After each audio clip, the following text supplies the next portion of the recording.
Ya, kita bertemu kembali dalam pertemuan membahas menentukan mata kuliah kita, materi kita aspek hukum dalam bisnis dengan judul Lembaga Pembiayaan dalam Kegiatan Bisnis dan Hukum Perikatan.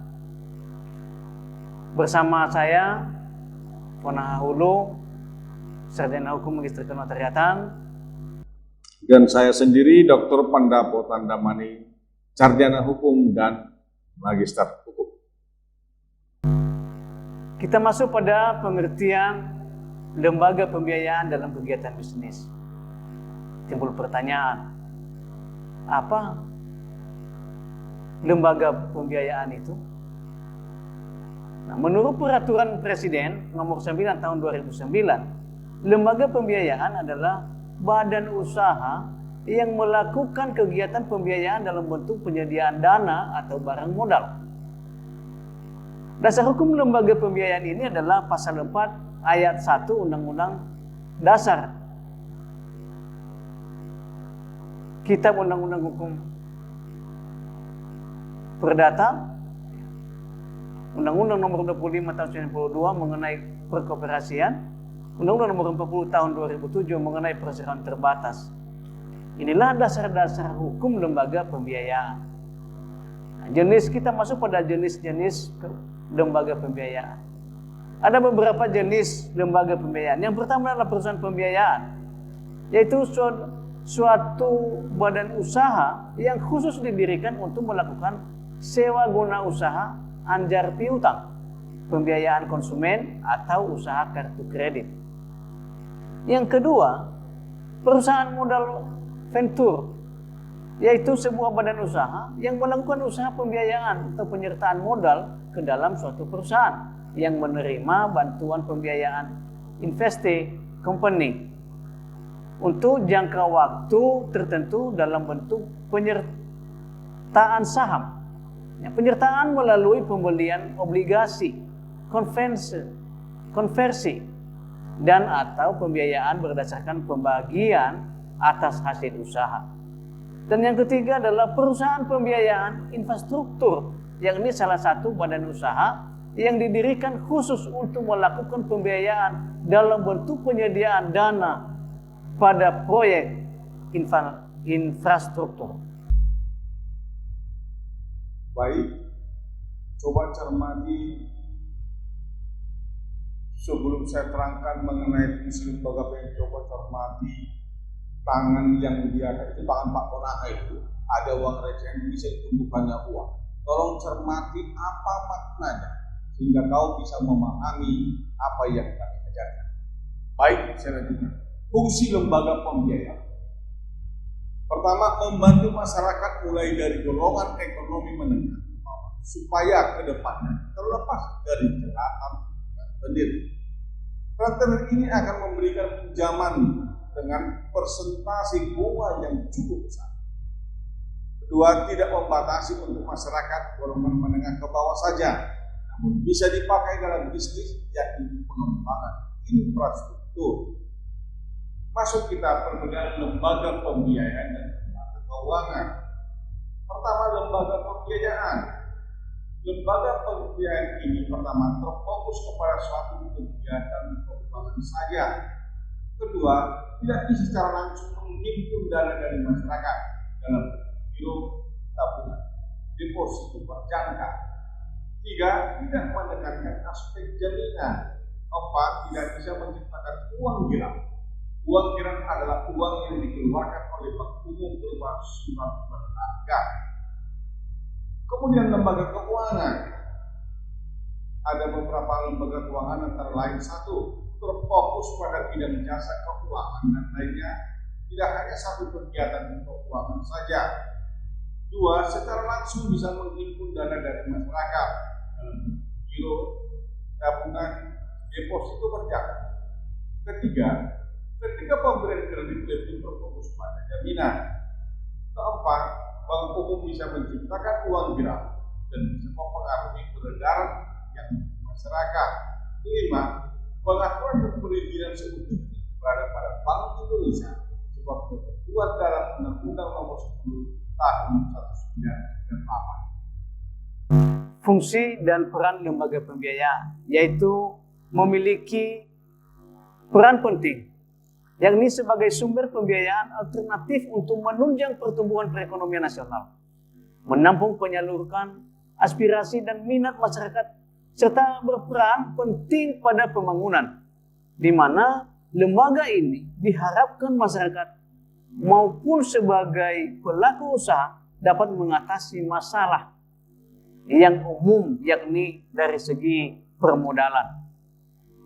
Pengertian perikatan, istilah perikatan kita Undang-Undang Hukum Perdata menggunakan istilah perikatan dan bersetujuan berasal dari kata kerja yang artinya mengikat, berasal dari kata kerja yang artinya setuju atau sepakat. Artinya di dalam hal ini, di dalam suatu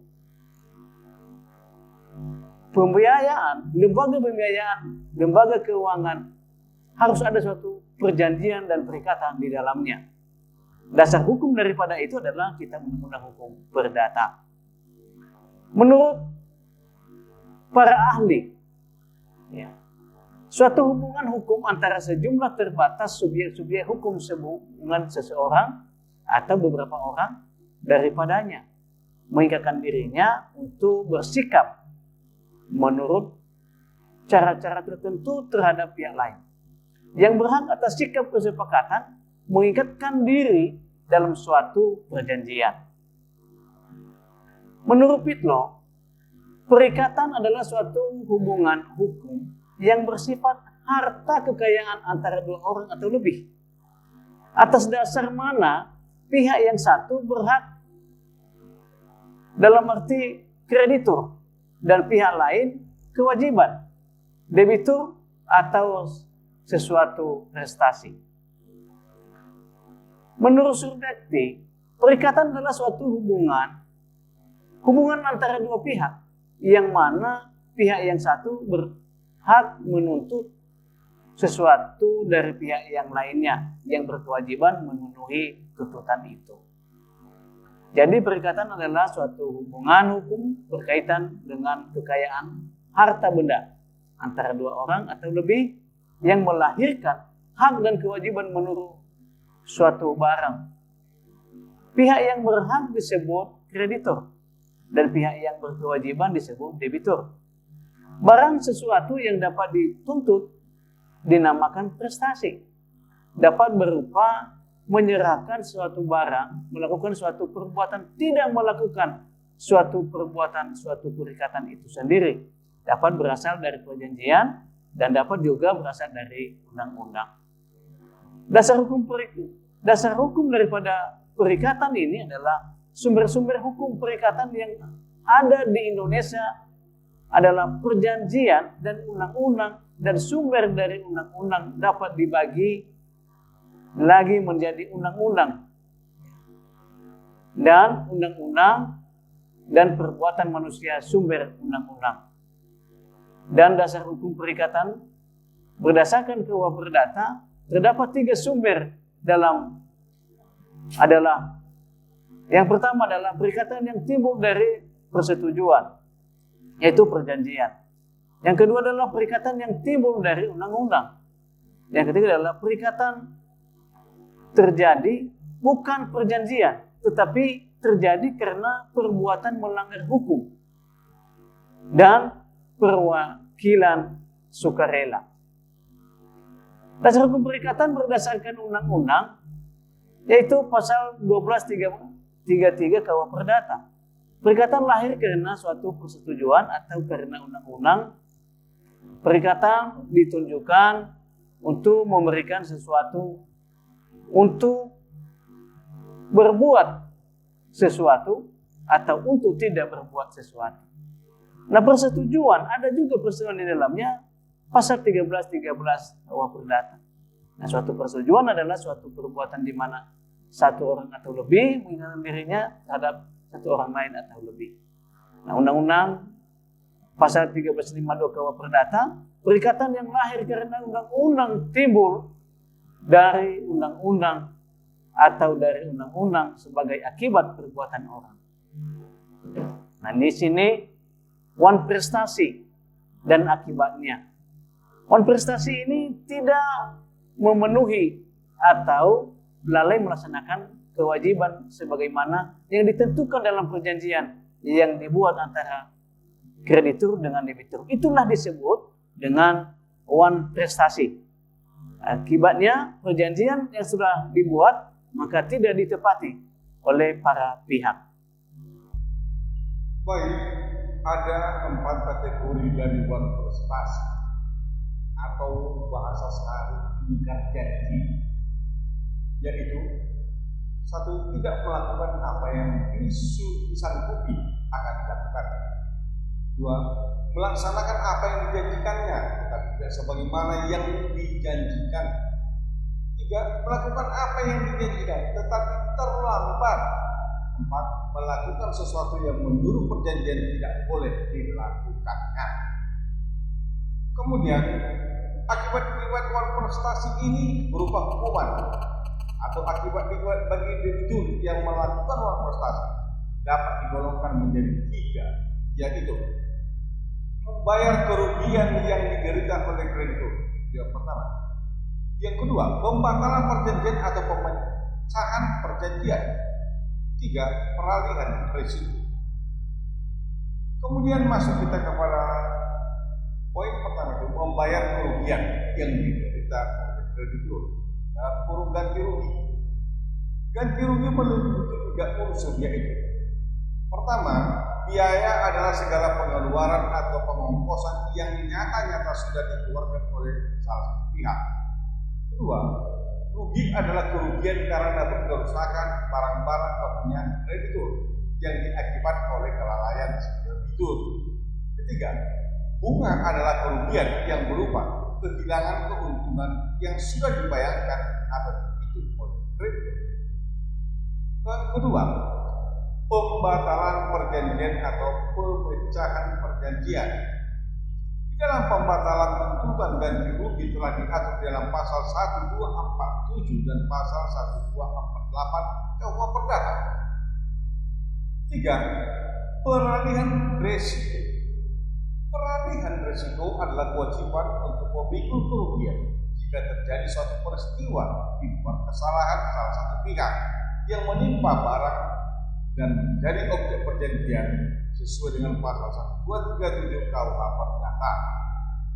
Kemudian masuk kita kepada macam-macam hukum perikatan. Ini perlu Anda sikapi dengan baik karena Anda akan kena suatu saat apabila Anda tidak mencam dan memperhatikan. Macam-macam hukum perikatan. Pertama, perikatan sosial, yaitu perikatan yang memenuhi prestasinya dikaitkan pada syarat tertentu. 2. Perikatan dengan ketepatan waktu, yaitu perikatan yang pemenuhan prestasi dikaitkan pada waktu tertentu atau dengan peristiwa tertentu yang pasti terjadi. 3. Perikatan tanggung-menanggung atau tanggung-renteng, yaitu para pihak dalam perjanjian terdiri dari satu orang pihak yang satu dan satu orang pihak yang lain. Akan tetapi sudah terjadi salah satu pihak atau kedua pihak terdiri dari lebih dari satu orang. 1. Sekarang kita masuk kepada syarat sahnya hukum perikatan. 1. Objek harus tertentu. Syarat ini diperlukan hanya terhadap perikatan yang timbul dari perjanjian. 2. Objeknya harus diperbolehkan. Artinya tidak bertentangan dengan undang-undang dan ketertiban umum. 3. Objeknya dapat dinilai dengan uang, sebagaimana telah dijelaskan dalam pengertian perikatan. 4. Objeknya harus mungkin, yaitu yang mungkin sanggup dilaksanakan dan bukan sesuatu mustahil. Azas-azas hukum perjanjian dan perikatan. Azas personalitas, dan yang kedua adalah azas kebebasan berkontrak. Yang berikut adalah azas konsensualitas, dan berikut adalah azas itikat baik, dan yang kelima adalah azas kekuatan mengikat. Azas personalitas Pada prinsipnya, azas personalitas menentukan bahwa suatu perjanjian berlaku bagi para pihak yang membuatnya saja. Ketentuan mengenai azas ini tercantum dalam pasal 1315 dan pasal 1340 KUH Perdata. Nah, pasal 1315 KUH Perdata berbunyi, pada umumnya seseorang yang tidak mengadakan perikatan atau perjanjian selain untuk dirinya sendiri. Inti ketentuan ini bahwa seseorang yang mengadakan perjanjian hanya untuk dirinya sendiri. Pasal 1340 KUH Perdata berbunyi, 1. Suatu perjanjian hanya berlaku antara pihak-pihak yang membuatnya. 2. Perjanjian hanya berlaku antara pihak yang membuatnya. Azas kebebasan berkontrak adalah kebebasan berkontrak atau yang sering disebut juga sistem terbuka adalah bahwa setiap orang boleh mengadakan perjanjian apa saja, walaupun belum atau tidak diatur dalam undang-undang. Meskipun berlaku azas ini, kebebasan berkontrak ini dibatasi oleh 3 hal, yaitu tidak dilarang oleh undang-undang, tidak bertentangan dengan kesusilaan, dan tidak bertentangan dengan ketertiban umum. Setiap perjanjian yang dibuat dengan sah berlaku sebagai undang-undang bagi mereka yang membuatnya. Rumusan ini dapat ditentukan seperti pasal 1338 KUH Perdata yang dipertegas kembali dengan ketentuan ayat 2 yang menyatakan bahwa perjanjian yang telah disepakati tersebut tidak dapat ditarik kembali selain dengan kesepakatan kedua belah pihak atau karena alasan-alasan yang ditentukan oleh undang-undang. Azas konsensualitas mengandung arti bahwa perjanjian itu terjadi sejak saat tercapainya kata sepakat atau konsensus antara pihak-pihak mengenai pokok perjanjian. Sejak saat itu, perjanjian mengikat dan mempunyai akibat hukum. Suatu kesepakatan lisan di antara para pihak telah mengikat para pihak yang telah bersepakat secara lisan tersebut. Dan oleh karena ketentuan ini mengenai kesepakatan lisan diatur dalam pasal 1320 KUH Perdata, maka rumusan tersebut dianggap sebagai dasar azas konsensualitas dalam hukum perjanjian. Azas itikat baik. Setiap perjanjian yang dibuat adalah mengikat para pihak yang membuat dan berlaku seperti undang-undang bagi para pihak. Azas ini berarti bahwa perjanjian hanya berlaku bagi para pihak yang membuatnya. Hal ini terdapat di dalam pasal 1338 ayat 1 KUH Perdata yang menyatakan semua perjanjian dibuat secara sah berlaku sebagai undang-undang bagi mereka yang membuatnya. Azas kekuatan mengikat. Azas ini terdapat dalam pasal 1338 ayat 3 KUH Perdata yang menyatakan bahwa semua perjanjian harus dilaksanakan dengan itikat baik. Azas itikat baik ini ada yang subjektif, ada pula yang objektif. Perbedaan dan persamaan perikatan dan perjanjian ini juga akan perlu pendalaman dan akan perlu tolong buat mahasiswa kami simak dengan baik. Apa itu perbedaan dan persamaan perikatan dan perjanjian? Persamaan. Pertama, baik perjanjian maupun perikatan melibatkan setidaknya 2 pihak atau lebih. 2, dasar hukum perjanjian maupun perikatan mengacu pada KUH Perdata. Perbedaan. Secara singkat, perjanjian menimbulkan perikatan. Perikatan itu kemudian disebut sebagai kontrak apabila memberikan konsekuensi hukum yang terkait dengan kekayaan dan mengikat para pihak yang saling mengikatkan diri dalam perjanjian. Kemudian kita supaya lebih jelas hapusnya perikatan atau perjanjian. Tentu kalau dimulai ada mengakhiri. Yang pertama hapusnya, 1, pembayaran. 2, penawaran pembayaran diikuti dengan penitipan. 3, pembaharuan utang atau novasi. 4, perjumpaan utang. 5, percampuran utang. 6. Pembebasan utang. 7. Musnahnya barang yang terutang. 8. Pembatalan perikatan. 9. Berlakunya syarat pembatalan. 10. Lewat waktu atau kadaluarsa. Demikian pembelajaran kita hari ini. Sampai bertemu kembali. Salam sehat selalu. Sampai jumpa.